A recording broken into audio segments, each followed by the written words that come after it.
안녕하세요. 유석현 앵커가 개인적인 사정으로 잠시 자리를 비웠습니다. 오늘 하루 수도권 투데이의 진행을 맡은 김성은입니다. 자, 일생의 가장 큰 시험이라고 해도 과언이 아닌 수능 벌써 97일 앞으로 다가왔습니다. 이제는 단순히 공부만 열심히 한다고 원하는 결과를 얻을 수 없는데요. 과연 올해 대입 준비 어떻게 하면 좋을지 잠시 후에 자세히 알아보겠습니다. 그리고 이렇다 보니까 요즘 아이들 방학은 옛날 방학과는 다릅니다. 아이들은 쉬기는커녕 오히려 학기 중보다 바쁜 시간들을 보내는데요. 대학생들도 마찬가지입니다. 아르바이트 하랴, 스펙 쌓으랴 바쁜 이 방학 조금이라도 즐겁게 보내시라고 행복 몽땅 프로젝트가 진행 중인데요. 잠시 후 수도권 생생 리포터 현장 시간에 자세히 알아보겠습니다. 그리고 2부에는요. 인문학 콘서트 준비되어 있습니다. 이 여름은 사계절 중 가장 뜨거운 계절이죠. 뜨거운 만큼 그 더위는 별다른 것도 없이 사람을 지치게 만드는데요. 나태하고 피로해지기 쉬운 여름, 인문학적인 관점에서 바라보는 시간 마련했습니다. 잠시 후 2부에서 알아보겠습니다. 오늘 방송과 관련해서 궁금하신 점이나 의견 있으신 분들은요. 우물정 0945번, 샵 0945번으로 문자 보내주시기 바랍니다. 짧은 문자 50원, 긴 문자 100원의 이용료가 있습니다. 8월 2일 금요일 수도권 투데이 시작합니다.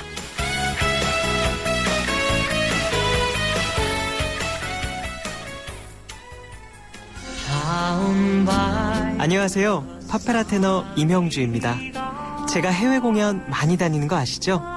해외에 나갈 때마다 저는 팟캐스트에서 YTN을 검색해서 다시 듣기도 하고 스마트폰으로도 실시간 YTN FM을 청취합니다. 전 세계 어디서나 YTN FM 수도권 투데이 꼭 기억해주세요. 파페라 테너 임형주도 YTN FM 수도권 투데이입니다.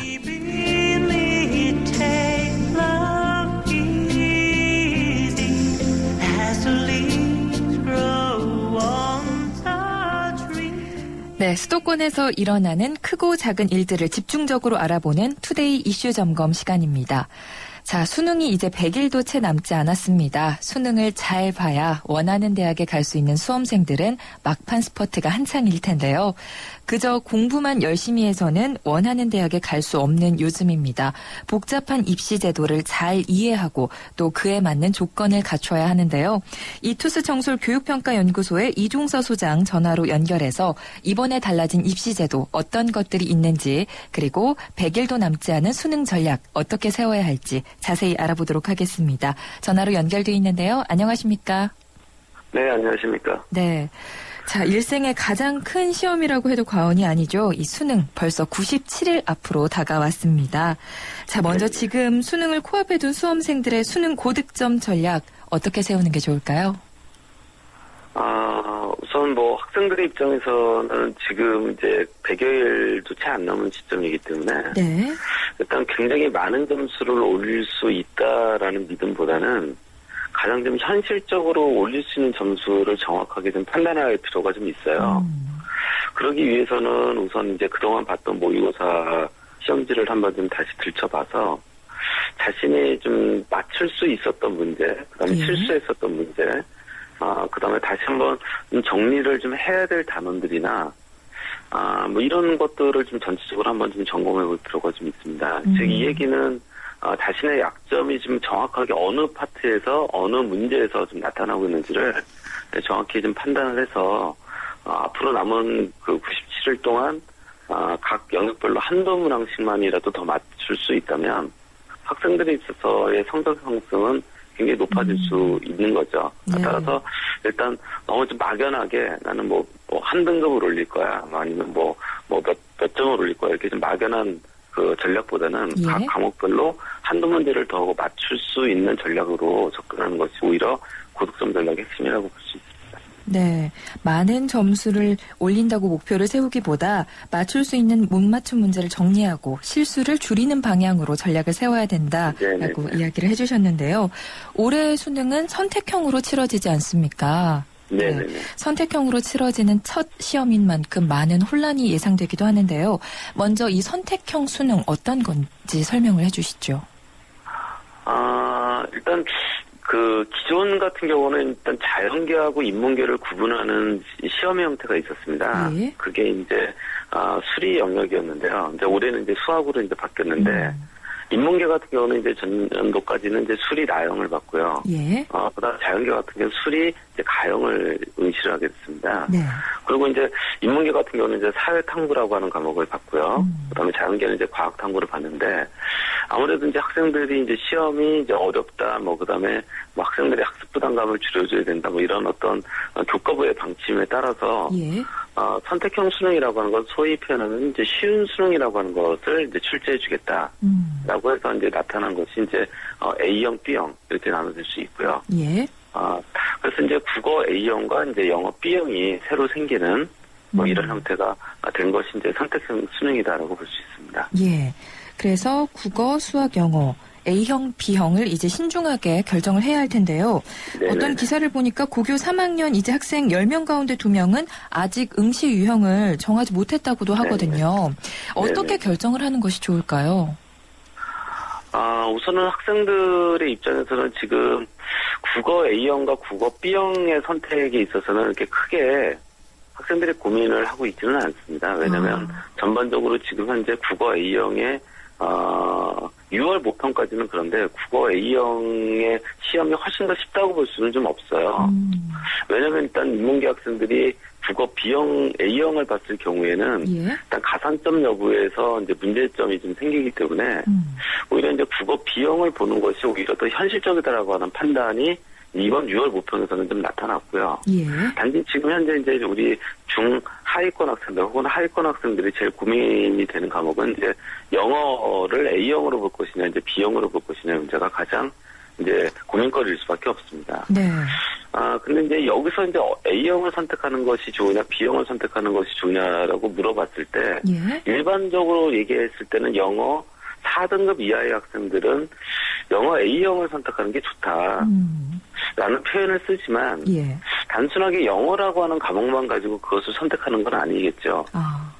예를 들어서, 영어 4등급 이하의 학생 중에서는, 국어를 1등급 받고 있거나, 예. 수학을 1등급 받고 있거나, 아니면 국어나 영어가 2등급 선에 있는 학생일 수도 있는 거잖아요. 이런 학생들 같은 경우는 이제 영어 A형으로 넘어갔을 경우에는, 예.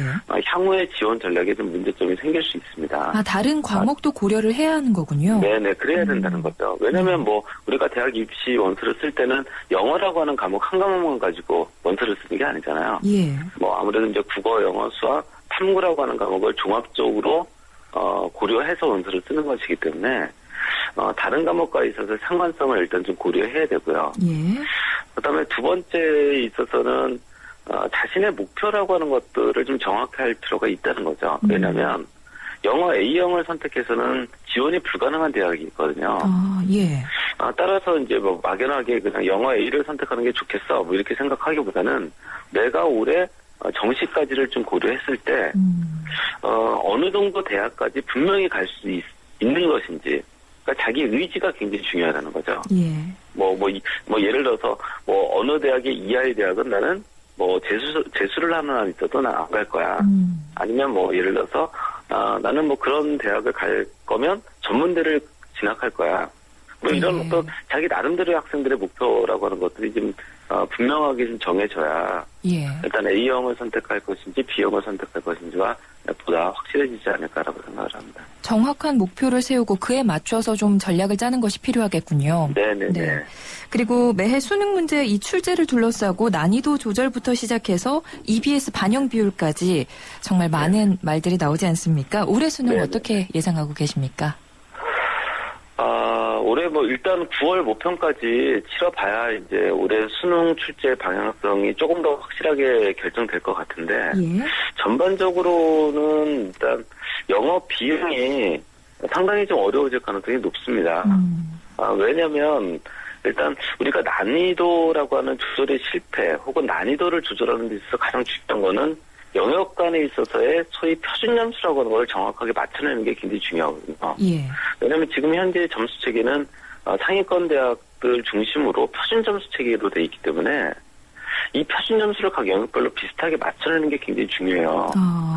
전년도에 소위편에서 난이도의 조절이 실패했다라고 하는 말의 의미는 예. 각 영역별의 표준 점수가 잘 안 맞았다는 뜻이거든요. 그렇군요. 그러니까 어떤 과목은 너무 낮았고 어떤 과목은 높았고 이 편차가 좀 커서 특정 과목에 있어서 영향이 커졌다는 뜻이죠. 따라서 올해 같은 경우는 아마도 난이도 조절에 더 평가원이 애를 먹을 수밖에 없는 해입니다. 예. 왜냐하면 일단 영역별 어떤 과목 간에 있어서의 난이도도 맞춰야 되는 거고요. A형과 B형 간의 난이도로 맞춰야 되는 그렇죠. 거지만 이 난이도를 맞춘다라고 하는 말이면 표준 점수를 맞춰야 한다는 거죠. 예. 그래서 아마 굉장히 어려움을 좀 겪을 것 같은데 그래서 그런 측면에서 본다면 올해 영어 B가 상당히 좀 어렵게 나올 수밖에 없어요. 왜냐하면 네. 영어 A형의 표준 점수가 높을 가능성이 높기 때문에 아무래도 이 표준 점수를 맞춰내기 위해서는 영어 B가 좀 어려워질 수밖에 없는 좀 필연적인 이유가 좀 있습니다. 알겠습니다. 영어 네네. B형이 어려울 가능성이 있으니까 그에 맞춰서 좀 준비를 해야 할 것 같고요. 네네네. 수시는 어떻게 진행이 되고 있습니까? 수시원 서수는 이제 학생들이 지금 일선에서는 서서히 아마 수시에 대한 그 상담이 이루어지기 시작하고 있을 겁니다. 예. 그래서 이제 입사관을 써야 될 학생들 같은 경우 이제 소개서 작성이라든지 이런 것들이 아마 서서히 이제 준비 단계에 이제 놓여졌다라고 좀 볼 수 있겠죠. 예. 그리고 수시는 이제 6번까지만 지원이 가능한 거죠? 네네 그렇습니다. 그러면 이 수시에 지원할 학생들 지금부터 어떤 걸 준비하는 게 좋을까요? 우선은 자신의 성적으로 지금 현재 모의고사 성적을 모의고사를 여러 번 봤을 거 아니에요. 예. 일단 자신의 모의고사 성적상으로 갈 수 있는 대학을 정확하게 파악하는 게 굉장히 중요해요. 왜냐하면 수시라고 하는 것은 결국에는 정시보다 나은 대학을 가는 거잖아요. 네.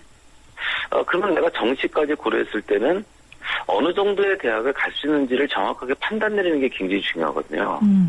그 다음에 두 번째로는 만약에 내가 정시를 지원했을 때는 이 정도 대학을 가겠다.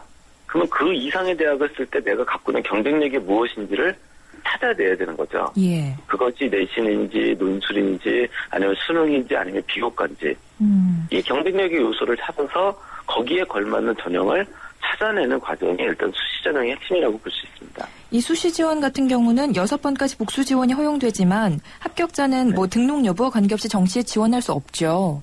네네. 예, 없습니다. 그렇기 때문에 또 더욱 신중해야 할 것 같습니다. 네네네. 예. 이렇게 뭐 수시, 전략, 그리고 수능을 잘 보는 것 가장 중요하겠지만요. 대학 원서를 잘 넣는 것, 참 수능을 잘 보는 것 못지않게 중요한 일이지 않습니까? 네네네. 예, 대학 원서를 잘 넣는 비법 없을까요? 우선은 원서를 잘 넣는다는 얘기는 합격 가능성이 높은 쪽으로 잘 원서를 네. 쓴다는 뜻이잖아요. 예. 일단은 뭐 그거에 따르는 비법이라기보다는 우선은 학생들에게 대학을 볼지 학과를 볼지를 명쾌하게 좀 정리하고 원서를 쓰는 게 굉장히 중요해요. 예. 일단 뭐 지금 질문하신 것 자체가 합격 중심에 있어서의 질문이시기 때문에 예. 일단 더 합격의 가능성이 높은 쪽이 어떤 거냐라고 했을 때는 근데 누구나 다 대학도 보고 학과도 보고 싶어 하잖아요. 네.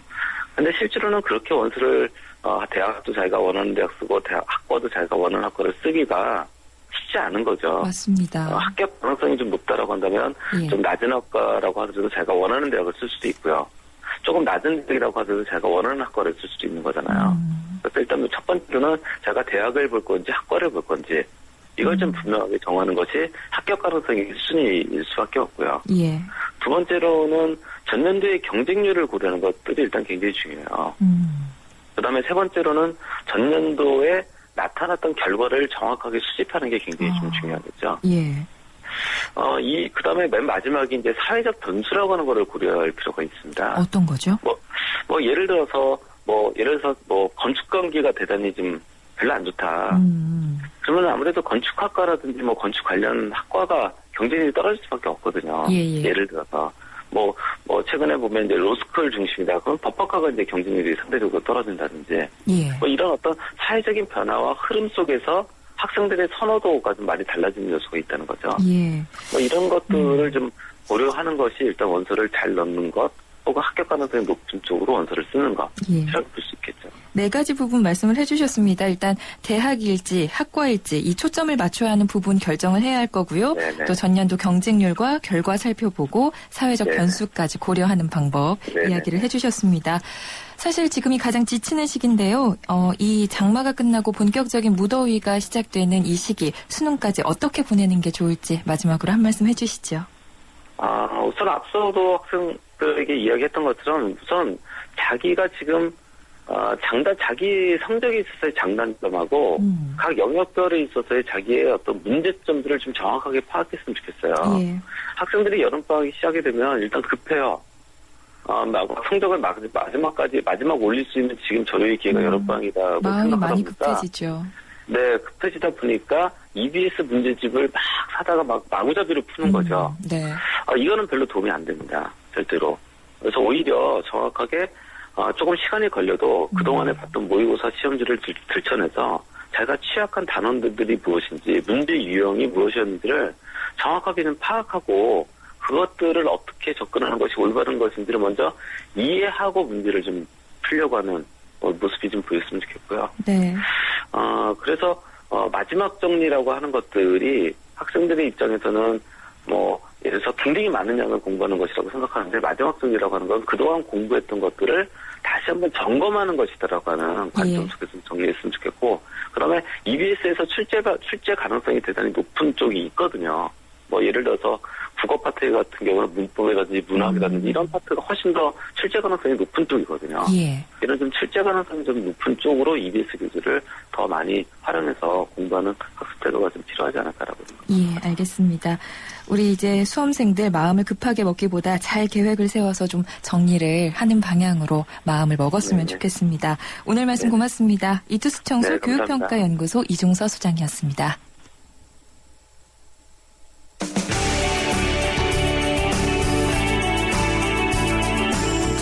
발빠른 리포터의 현장 스케치, 생생 리포터 현장.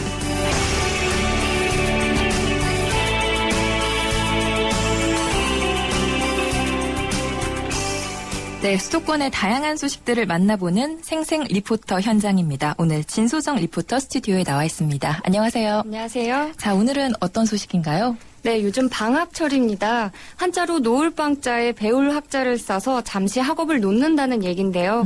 요즘 학생들은 좀 맘 놓고 쉴 수 있는 방학이 없는 것 같아요. 네, 중고등학생뿐만 아니라 요즘 스펙 쌓기다 해서 대학생들도 영어 공부, 자격증 공부로 방학 보내고 있지 않습니까? 네, 맞습니다. 또 공부뿐 아니라 아르바이트로 등록금 마련을 해야 하는 학생들도 있고요. 특히 고등학생들은 방학에도 등교를 해서 보충 수업에 자율학습까지 한다고 하는데요. 네. 방학을 잃어버린 학생들의 얘기 한번 들어보시죠. 네, 학원을 조금 더 다니고 있어요. 수학을 좀 더 보충하려고.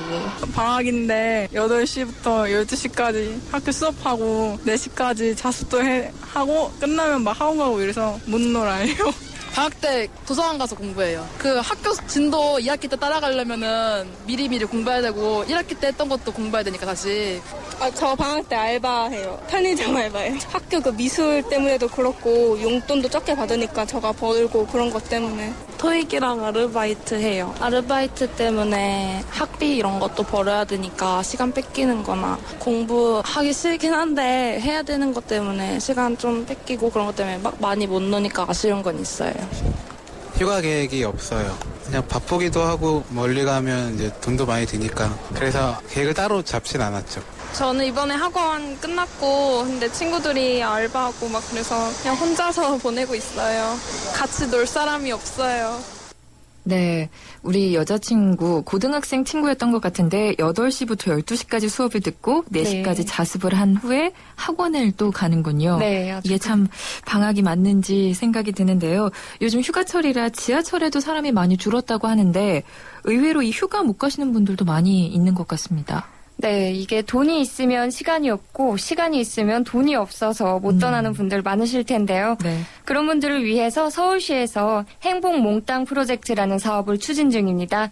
여름 휴가를 못 가는 시민들에게 서울에서도 시원한 여름 즐기실 수 있도록 여러 가지 프로그램을 마련했다고 합니다. 네, 행복 몽땅 프로젝트 어떤 프로그램이 준비되어 있나요? 네, 한강에서 캠핑을 하실 수 있는 한강 캠핑장이 여의도랑 뚝섬에 마련됐고요. 예. 한강 다리 밑에서 영화제도 열립니다. 그리고 윈드서핑도 체험하실 수 있고요. 오리보트 경주대회도 열린다고 하는데 지금은 한강 물이 불어서 이번 주까지는 오리보트 경주대회가 없고요. 다음 주부터 재개한다고 합니다. 네. 또 서울 한복판에서 이 별보기 체험을 할 수 있다고 해서 직접 찾아가 봤습니다. 현장 소리 함께 들어보시죠. 물자가 반사의 가장 큰 차이점은 역시 렌즈를 사용한다는 점과 거울을 사용한다는 점인 것 같은데 들여다보시면은요, 거울이 보이세요? 이 거울은 오목 거울이에요. 별보기 체험 행사를 진행하는 중인데요. 일반 시민들에게 천문학에 대한 관심과 흥미를 불러일으키고 또 학습하는 그런 목적으로 이번 행사를 진행하고 있어요. 네, 저희가 밤에는 별이랑 행성 같은 걸 보여드리고요. 낮에는 대신 태양 흑점을 관측하고 있어요. 이걸 직접 눈으로 확인할 수 있다는 점에 대해서 되게 반응이 좋은 것 같고요. 특히 밤에 목성 같은 걸 관찰할 때가 제일 반응이 좋더라고요. 지금 8월 20일까지 2시부터 10시까지 행사가 진행 중이니까요. 많은 분들 찾아와 주셨으면 좋겠고요. 네, 저희가 기대에 부응하도록 열심히 노력하겠습니다. 저는 세종대학교 지금 1, 2학번이고 동아리가 천체 관측 동아리 별무리라고 하고요. 이 행사하면서 느낀 거는 사람들이 좀 잘못된 지식 같은 걸 가지고 있는 경우도 있고, 일단 북두칠성 같은 경우는 별자리가 아닌데 공식적인 별자리다 이렇게 알고 있는 경우가 굉장히 많았고요. 태양이 별이라는 걸 모른다는 점이나 달이 별이라고 알고 있다, 아니면 행성이 별이다 이렇게 알고 있는 그런 걸 일단 바로잡아주고, 그리고 서울에서 이렇게 망원경으로 별들을 보여주고 행성들을 보여줘서 아이들이 별을 볼 수 있구나, 서울에서도 그런 걸 좀 알 수 있게 해줄 수 있었어요. 연세 드신 분들이 이제 많이 좋아하시는데, 왜냐면 어릴 때 별이나 이런 걸 동경을 많이 하시다가 이게 보시면은 별을 굉장히 신기해하시고 굉장히 좋아하세요. 어르신 분들도 많이 좋아하시는 거죠. 캠핑장에 오셔가지고 캠핑하시면서 밤에 별 구경을 하시고 남녀노소 모두 좋아하시기 때문에 별보기 체험이 아주 이채로운 체험이 될 것 같습니다. 네. 뭐 별뿐만 아니라 밤에는 목성도 관찰할 수 있다고 이야기를 해주셨는데 네. 서울에서 이렇게 별을 볼 수 있을 거라고는 생각을 못했어요. 이렇게 별 잘 안 보이잖아요. 네. 그런데 요즘 서울 공기가 좀 많이 깨끗해져서 이렇게 별도 볼 수 있구나라는 생각이 들고요. 아이들부터 어르신들까지 모두 좋아하실 것 같은데요. 이 행사는 언제까지 합니까? 네, 이게 뚝섬 한강공원 자벌레 전시장과 동작 노을 카페에서 8월 20일까지 열립니다. 뚝섬에서는 낮 2시부터 밤 10시까지, 동작 노을 카페에서는 밤 8시부터 10시까지 진행된다고 하는데요.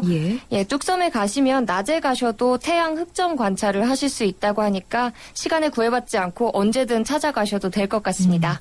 그리고 영화제도 한다고 이야기를 해주셨는데 굉장히 독특합니다. 다리 밑에서 영화제가 열린다고요? 네.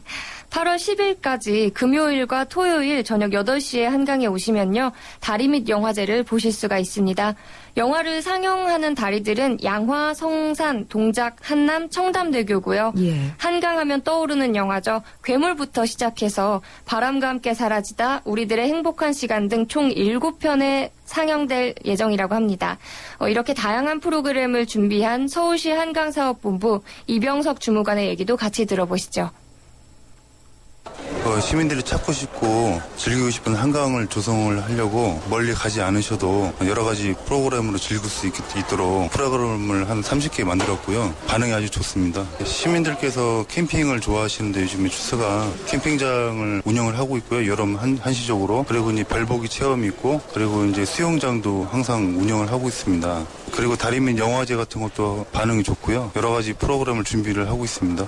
오리보트 경주대회는 신청을 즉석에서 받아가지고 하고 있고요. 윈드서핑이라든지 여러 가지 프로그램도 준비하고 있습니다. 멀리 안 가셔도 전철 옆에 있는 이런 한강에 오셔가지고 여러 가지 프로그램을 준비를 했으니까 한강만 오셔도 여름 휴가를 즐길 수가 있을 겁니다. 많이들 찾아오시길 바라겠습니다. 네. 이 7편의 영화 상영되는 영화의 시간표는 어디서 확인할 수 있나요? 네, 영화 일정은요, 행복 몽땅 프로젝트 홈페이지에 가시면 다 확인하실 수 있습니다. 있습니다. 네, 그리고 음악 공연도 열리죠. 네, 음악 공연도 많이 있습니다. 매주 수, 금, 토요일 저녁 7시에는 여의도 물빛 무대에서 한강 물빛 재즈 공연이 열리고요. 매주 일요일 저녁에도 재즈와 비보이, 국악 등 다양한 장르의 공연을 감상하실 수 있습니다. 네, 별보기 행사도 밤 늦게까지 하고요. 또 음악회도 저녁에 시작을 하죠. 네. 휴가 못 가시는 분들도 이렇게 퇴근길에 가벼운 마음으로 들릴 수 있어서 더욱 좋을 것 같습니다. 네, 그래서 이 방학을 맞이한 학생들뿐 아니라 직장인들도 많이들 계시더라고요. 반응이 정말 좋았습니다. 특히 음악회를 하는 요일에 맞춰서 일부러 찾아오신 분들도 계셨는데요. 여의도 재즈 무대 현장 소리 함께 들어보시죠.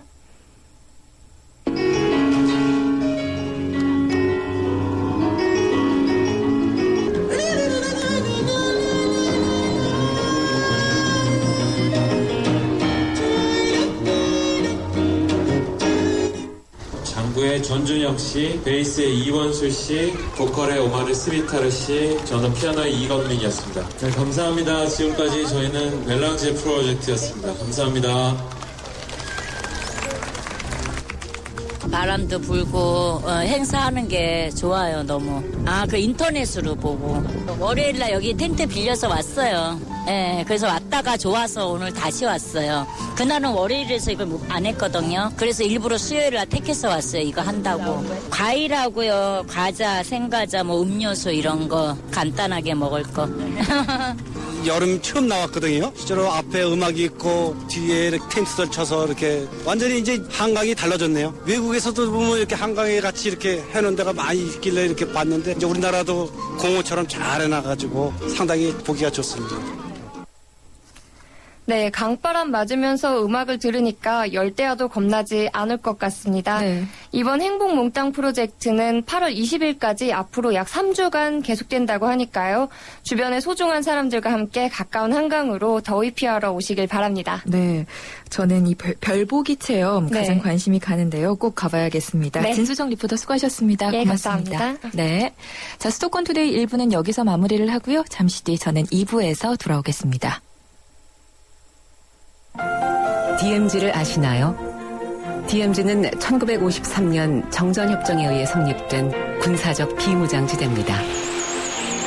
정전 60년, 사람의 발길이 닿지 않은 DMZ는 바람과 철새들이 쉬어가는 곳, 수많은 생명이 자유롭게 숨쉬는 곳이 됐습니다. 세계가 주목하는 자연 생태 보고 DMZ. 이제 경기도가 DMZ에서 생명을 가꾸고 통일 대한민국의 미래를 만들어갑니다. DMZ 60년, 이제는 생명이다. 이 캠페인은 경기도와 함께합니다.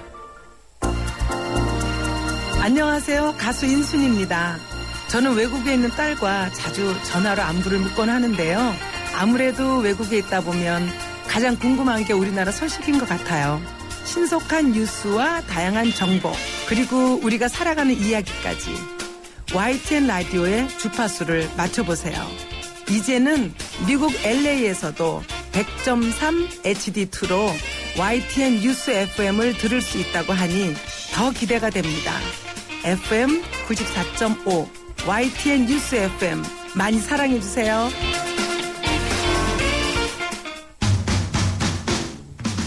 어제보다 더 아름답고 힘찬 오늘을 살아봐요. 그때와 함께 지금 열어가는 수도권 투데이. 네, 수도권 투데이 2부 시작합니다.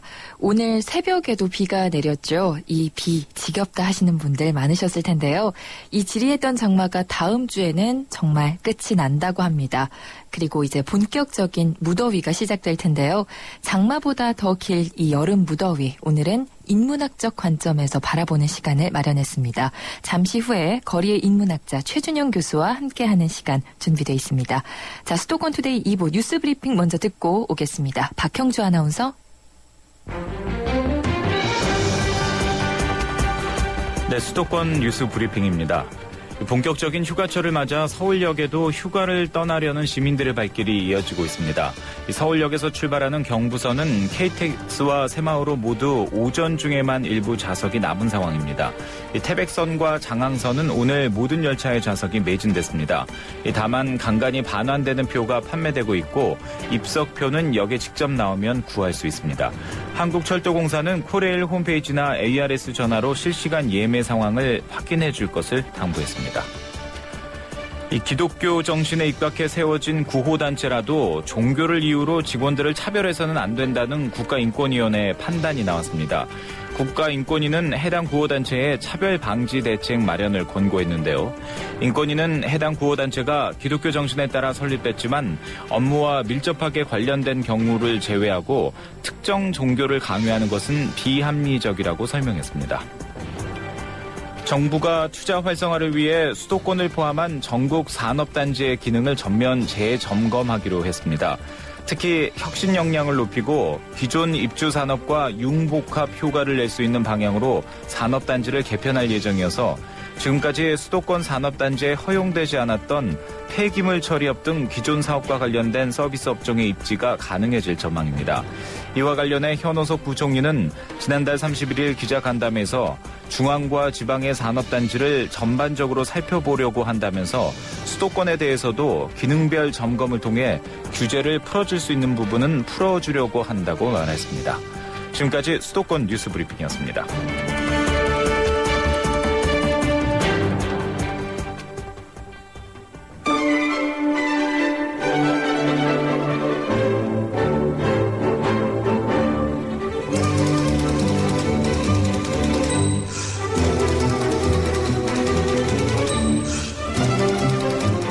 금요일 인문학 콘서트 시간입니다. 우리 삶의 모든 이야기를 전해드리는 시간인데요. 거리의 인문학자 최준영 교수 스튜디오에 나와 계십니다. 안녕하세요. 안녕하세요. 자, 오늘은 어떤 이야기를 나눠볼까요? 예, 더위입니다. 예, 장마가 아직 채 끝나지는 않았지만 무더위와 장마가 오락가락하면서 계속 네. 더 괴롭히는 것 이 같은데요. 비가 오는 와중에도 중간중간 굉장히 더워요. 예, 그렇습니다. 네. 그래서 오늘은 그 여름을 맞은 그 사람들의 그 다양한 풍경들을 한번 살펴볼까 하는데요.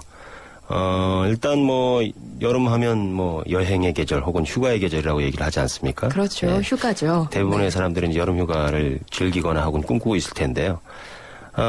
그렇지 못한 사람들도 있습니다. 여름이 정말 견디기 힘든 사람들도 있고요. 여름 징역이라는 말이 있을 정도로 여름 나기를 특히 힘들어하는 분들이 있는데 이렇게 똑같은 여름이지만 어떤 조건의 삶을 살고 있냐에 따라서 여름을 받아들이는 다른 것 같아요. 그런 여러 가지 얘기들을 좀 해볼까 합니다. 네. 올해는 특히 이 블랙아웃을 염려할 정도로 전기 부족, 현실적인 문제가 되고 있어서 마음 편하게 냉방 못하고 있는 곳이 많다라고 들었거든요. 예, 그렇습니다. 지금 요즘 같은 계절에 냉방을 하지 않는다 그러면 거의 견디지 못할 정도로 이 더위를 많이 타는 사람들이 있는데요. 블랙아웃이란 말이 사실은 전문 용어였는데 이제는 일반 명사처럼 아주 대부분의 사람들이 무슨 뜻인지 알고 전기 부족 사태. 예. 전기 공급량에 비해서 전력 소비가 늘어나면 예비 전력이 이제 경고를 울리게 돼 있고요. 그 경고를 넘어서면 이제 블랙아웃 상태가 되고 일시적인 암흑이 된다는 얘기인데요. 그런 말이 일반화됐을 정도로 이제 전기는 현실적인 문제가 되고 전기 부족이 현실적 문제가 되고 있는데 사실 냉방과 전기는 뗄래야 뗄 수가 없지 않습니까? 그렇죠. 냉방을 하려면 당연히 전기력을 네. 이용해야 되는 거니까요. 근데 지금 현재 어제 이제 제가 기사에서 우연히 봤는데요. 지금 현재 우리나라를 기준으로 했던 걸까요? 아마 냉방이 필요한 1년 중에 냉방이 필요한 날짜가 27일 정도라고 합니다. 예. 우리가 표표적으로 느끼기에는 한 50일, 60일, 2달 정도 냉방해야 될 것 같지만 예. 이제 그 기준이 상향시켜서 봤을 때 꼭 필요한 냉방이 정말 냉방이 없이는 살 수 없을 정도의 기온이다. 예. 라고 할 수 있는 기온을 보이는 날짜가 27일 정도인데 현재는 27일인 거죠. 한 2050년 정도가 되면은 그 날짜가 그러니까 냉방을 꼭 반드시 해야 되는 날짜 한 50일 정도로 늘어난다 그래요. 이 얘기는 간단하게 얘기하면 좀 무시무시한 얘기기도 한데요. 예. 지구 온난화가 점점 가속화되고 있다는 얘기고 네. 실제로 그때쯤 되면은 50일뿐만 아니라 거의 1년의 반 이상이 더위 속에 이제 젖게 될 것 같고요. 예. 네.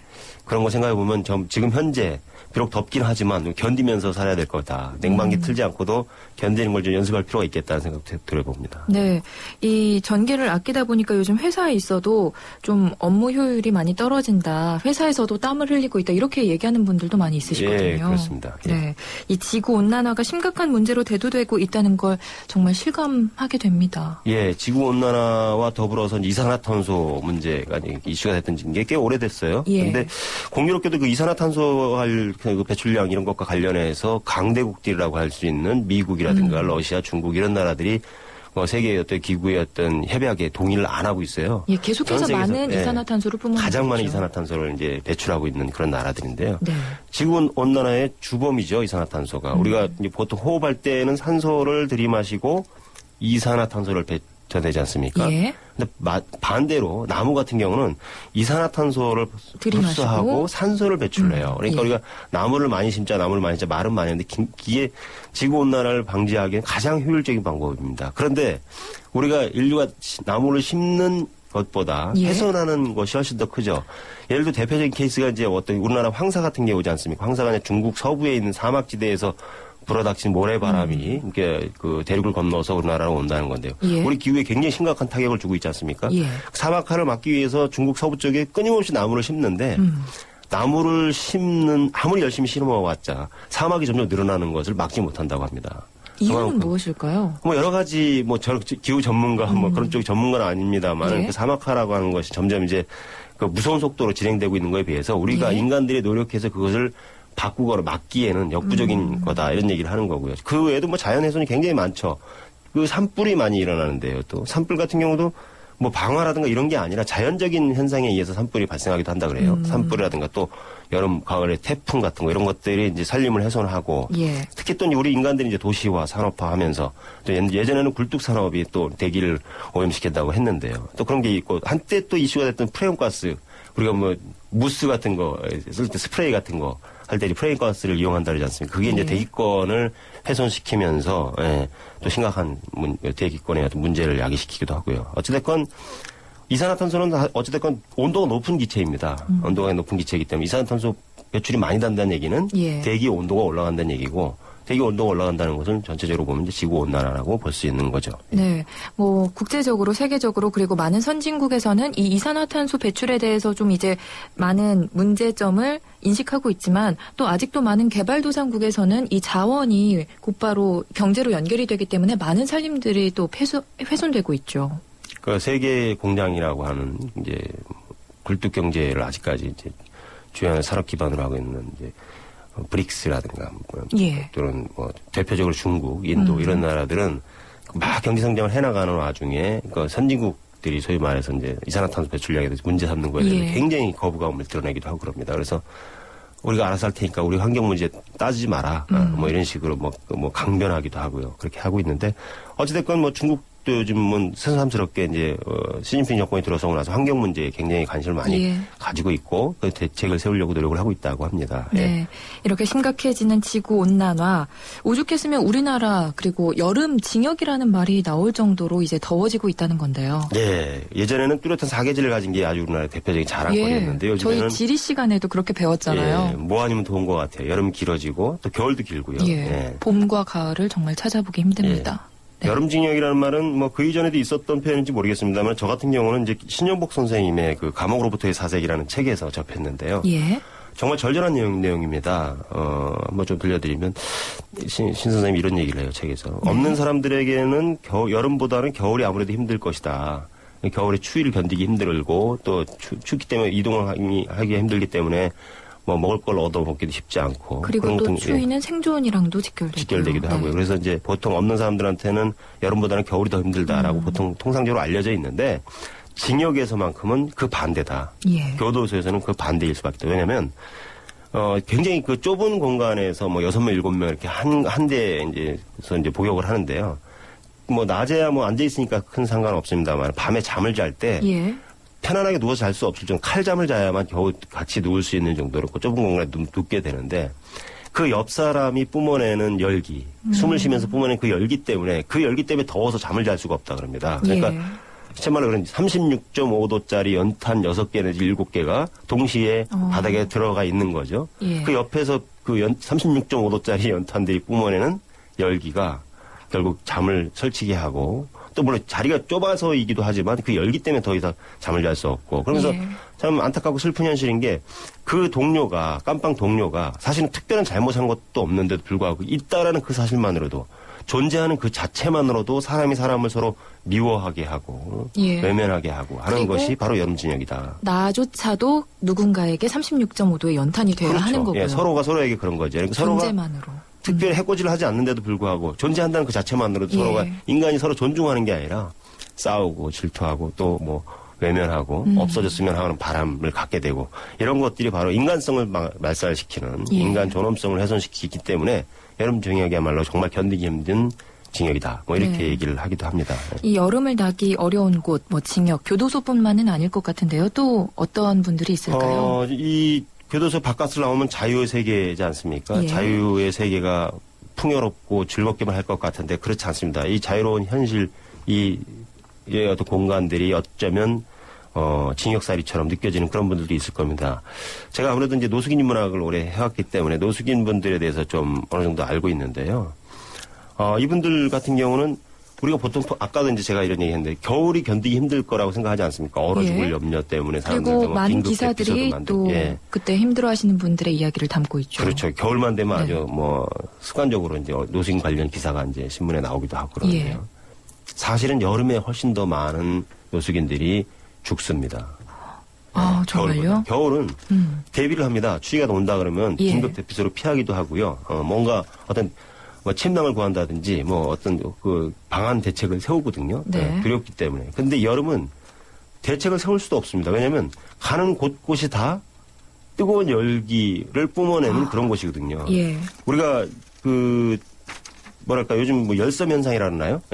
도시가 콘크리트화되면서 예전에 시골에 흙으로 됐던 곳에 비해서 도시의 인구가 어떤 통계에 의하면 평균적으로 한 6도 정도 더 높다고 얘기를 하기도 합니다. 도시가 시골에 비해. 그렇습니다. 이 여름에요. 네. 열섬 현상의 원인은 여러 가지가 있을 수 있는데 어찌됐건 이렇게 전반적으로 온도 기온이 상승하는 데다가 또 특히나 그 대형 건물이라든가 이런 데 아무래도 구석진 곳에 이제 노숙인들이 아마 가 있으려고 하기가 쉬운데 그런 데들은 또 이제 그 난방기 에어컨 실외기들 있지 않습니까? 실외기가 뿜어내는 열기가 보통 대기의 기온보다 훨씬 높죠. 그런 것들이 이제 노숙인들을 괴롭히는 주된 요인들입니다. 겨울과는 달리 이 여름, 이 더위는 대책을 세울 수 없다는 말씀이 많이 기억에 남고요. 이 겨울뿐만 아니라 여름에도 많은 관심을 가져야 하는 분들인 것 같습니다. 그렇습니다. 예전에는 뭐 사실 그런 우스갯소리로 그런 얘기 했죠. 여름 피서를 이제 할 수 있는 곳으로 이제 여름 더위를 피하기 제일 좋은 곳 하면 이제 은행 등 관공서, 기차역 뭐 이런 데 가면 시원하다. 그래서 이제 어르신들 같은 경우는 아니 사실 특별한 일이 없는데도 불구하고 은행 창고 앞에 가서 가만히 앉아 계시는 분도 보고 그랬는데요. 요즘에도 그렇게 시원한가요? 요즘에는 그게 아니에요. 특히 올해 같은 경우는 이제 에너지 전략이 하나의 그 사회적 이슈가 되면서 관공서 뭐 실내 온도 적정 기준을 꼭 지켜라. 뭐 문 열어놓고 냉방기 틀어놓는 건 처벌하겠다. 뭐 이런 굉장히 강화되고 있어서 뭐 실내 온도 26도 이 정도 맞추라 그러는데 실제로는 가보면 뭐 26도도 아닌 뭐 28도, 30도 정도를 유지하고 있는 데도 많이 있는 것 같아요. 그만큼 그 에너지 전략에 실천적으로 따르는 거라고 볼 수도 있지만 또 한편으로는 시원한 곳이 점점 없어지고 있어서 사실 안타깝기도 합니다. 자, 오늘은 이 무더위, 여름, 인문학적 관점에서 바라보는 시간 마련했습니다. 자, 이어서 투데이 컬처 팁 듣고 이야기 나눠보도록 하겠습니다.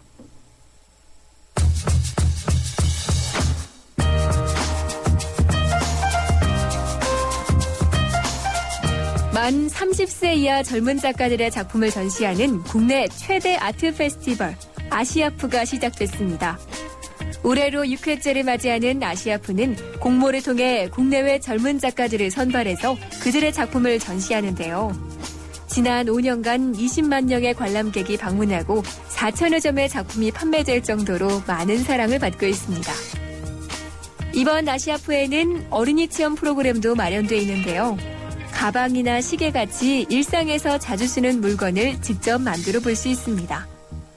이성과 감성을 모두 충족시키는 전시회 2013 아시아프 투데이 컬처 TV였습니다.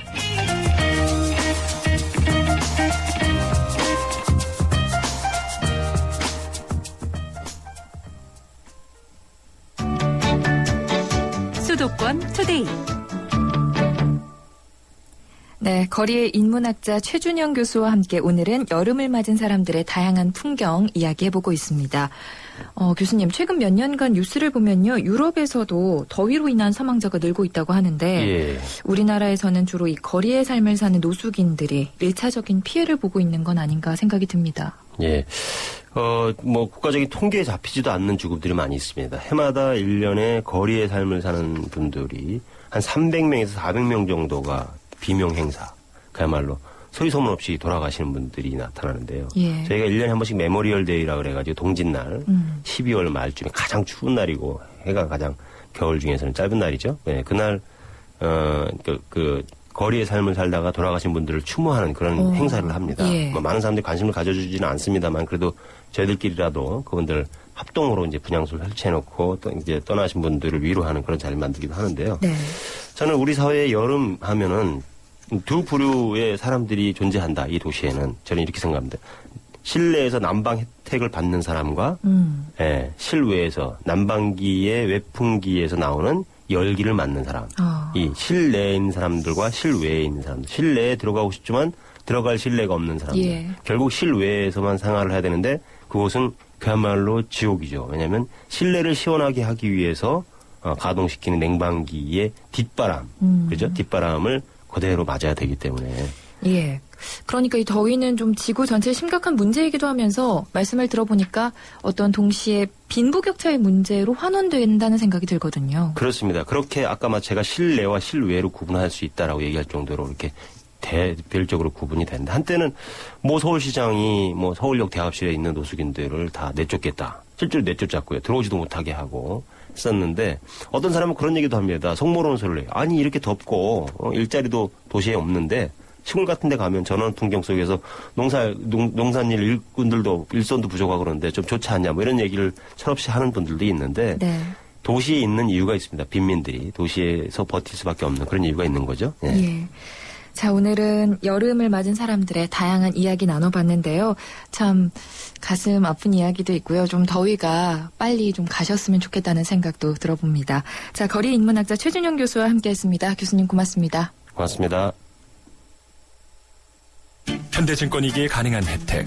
스마트 이블로 한 달에 한 번 스마트폰 주식 거래를 한다. 통신비를 받는다. 금융상품 거래를 한다. 평가 금액에 따라 통신비 혜택을 더 받는다.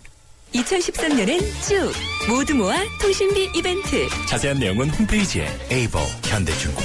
투자 손실에 유의하세요.